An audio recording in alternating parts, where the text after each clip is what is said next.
मेरी देह स्नेह नहीं,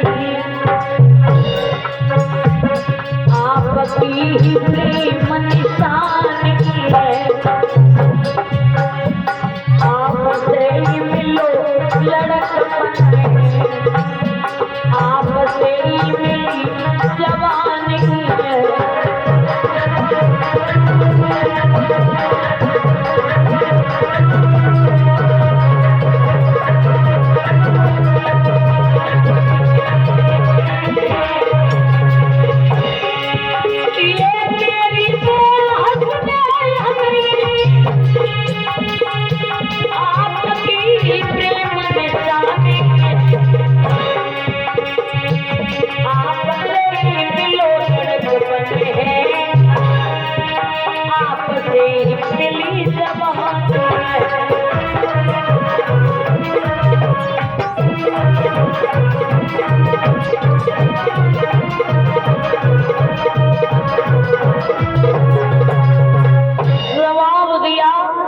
पिताजी ये शरीर आपका दिया हुआ है, बचपन भी आपका, जवानी भी आपकी, आप हमारी जवानी ले लो, हमें बुढ़ापा दे दो।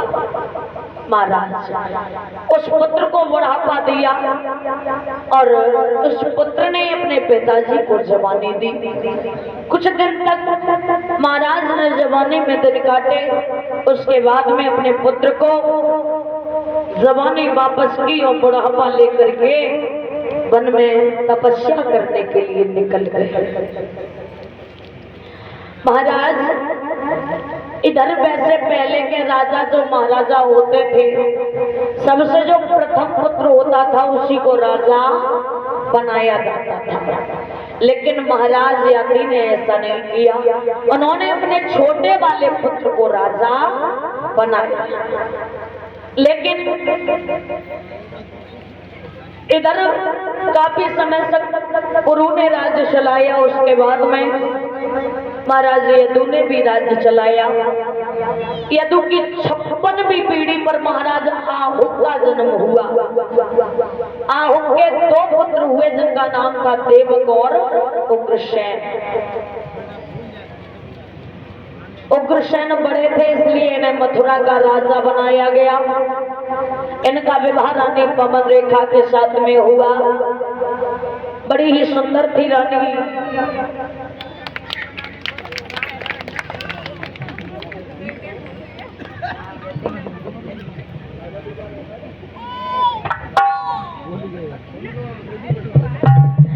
और इसी बीच में श्रेया पाल, पिताजी का नाम है शैलेंद्र पाल, पुष्पों के हार से मेरा सम्मान कर रही है। कामना करते हैं बच्ची बड़े होकर के पढ़ लिख करके अपने माता पिता का नाम रोशन करे। बड़ी समझदार बच्ची है, बहुत कम मिलते हैं ऐसे बच्चे देखने को। कमरे पर कलम लेते थे, कल या परसों की बात है, पहुंच गई बोली भागवत जी को, दीदी राम राम। बड़ी समझदार है। कामना करते हैं अपने माता पिता का नाम रोशन करें, अपने क्षेत्र का नाम रोशन करें। बोली गोविंद भगवान की। इधर भक्तों पवन रेखा जो है महाराज उग्रसेन के साथ में इनका विवाह हुआ। तन मन धन से अपने पिया की सेवा करती हैं। लेकिन कहते हैं ना कि भगवान ने सर्वसुखी किसी को नहीं बनाया। अति ज्ञानी सो निर्धनी और सुंदर सो बांझ। अति का ज्ञानी पुरुष निर्धन होता है और सुंदर स्त्री बांझ होती है। काफी समय हो गया कोई संतान जब पैदा नहीं हुई तो महाराज रानी फपक फपक के रोने लगी है।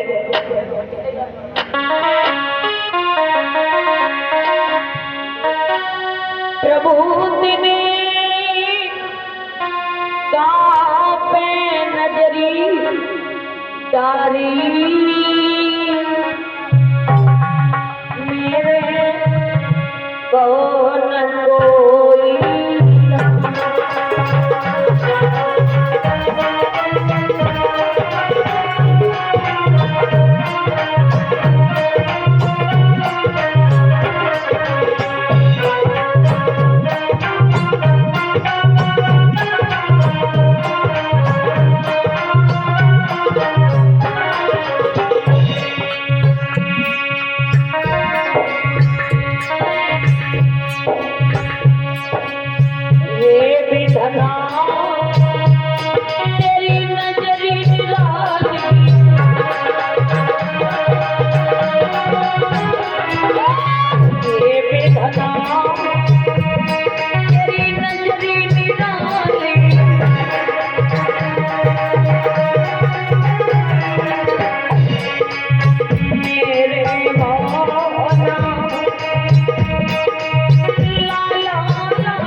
ऐसा कौन सा पाप किया है जो मेरे गर्भ से न पुत्र पैदा हुआ न पुत्री पैदा हुई।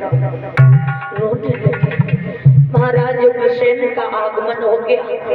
बोले रानी, मैं ये क्या देख रहा हूँ, आपकी आंखों में आंसू। महाराज, शादी को बहुत समय हो गया, लेकिन मेरी कोख में पत्थर पड़े हैं तो मैं कोई संतान पैदा नहीं कर पाई। रोने लगी। महाराज ने जवाब दिया, रानी, संतान देना न देना देकर के छीन लेना परमात्मा के हाथ में होता है, हमारे तुम्हारे हाथ में कुछ नहीं होता। इसलिए तुम काफी समय से महलों में रह रही हो, कभी घूमने के लिए नहीं गई, इसलिए आज सखियों को साथ में लेकर के बगिया में घूमने के लिए चली जाओ। बोले ठीक है, लेकिन महाराज आप भी मेरे साथ में चलो। बोले रानी, तुम जानती हो ना, मेरे पास तो बहुत काम होते हैं, आप सहेलियों को साथ में लेकर के चले जाओ। बोले ठीक है। सहेलियों को साथ में लिया और मैया बगिया में घूमने के लिए जब गई तो जेठ का महीना था, कड़ाके की धूप निकल रही थी। रथ पर सवार होकर के गई तो आंधी तूफान आ गया, बारिश होने लगी। रानी अपनी सखियों से बिछुड़ गई। उसी बगिया में एक दुर्मलिक नाम का राक्षस रहता था। महाराज, दुर्मलिक नाम का जब राक्षस रहता था तो उसने जब रानी को देखा, बड़ी सुंदर है, रानी रो रही है, रुदन कर रही है, सखियां बिछुड़ गई हैं, और वही दुर्मलिक पहुंच गया महाराज उग्रसेन का रूप बना करके और बोला,